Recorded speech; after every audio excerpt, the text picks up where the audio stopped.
There are various as we work up to it. First of all, we start with a drink driving campaign early on in December. That already started. It's going on this year. We've got the roadside alcohol and drug tests, and that's going quite well. We've used it to good effect already this year. We have had several arrests. In fact, last Saturday night, I think we had 4 arrests on one night on drink driving where the roadside alcohol tests were used. So that's the start of the campaign on that side. Now we build up to the parties, particularly on Fridays and Saturday nights. We've got the Christmas parties. We deploy extra officers to the usual places, the leisure areas. Thankfully, there's been nothing of note. People have been very well behaved. Lots of people out having a good time, and that's the way it should be. No real incident of note to speak of. So in this way, not only focusing on general policing needs, but also on security concerns and reacting perhaps to events happening worldwide too, would you say? Absolutely. It's as you say, it's two-pronged.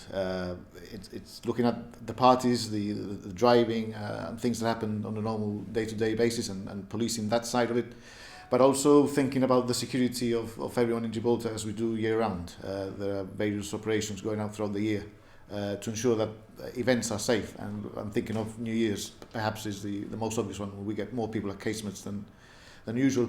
That there'll be something extra done on that scale, without going into specifics, but people should notice or will notice that there's more presence this year. And focusing on the drink drive campaign, we've seen a video on GBC, rather shocking images in fact, part of the awareness drive. You've just mentioned yourself, there were 4 arrests last week, so would you say the message is actually getting through? It is in general. There's a lot more awareness, particularly with the younger persons, about not taking the car, not taking the bike, leaving it behind. Certainly in the last 8 to 9 years, that certainly has improved. I think it's settled down now into a pattern, and you still get the occasional weekly drink driver. People do get tempted. You lose sight of when we have a couple of drinks. People lose that element of common sense, perhaps. It's a lot less. Year on year, we see decreases, but we'd like to see it to reduce to nothing, obviously. But we won't stop. We're going to be there now, like I said, with the drugs test as well. We didn't used to have that, but now we can now test for drugs roadside, and that's a new offence, which we're very happy to have in our armoury now.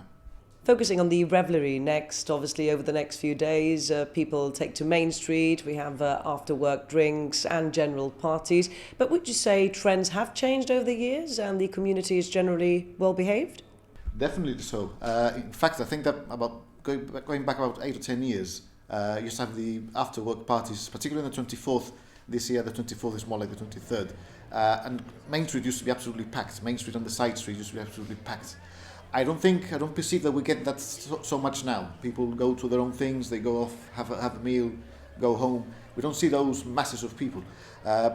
Generally well behaved, absolutely. As I say, we have no real incident of note, thankfully. We'll touch wood, it continues throughout Christmas, but it has been well behaved, and that's what we hope. People have a good time, and we're there to make sure that they do.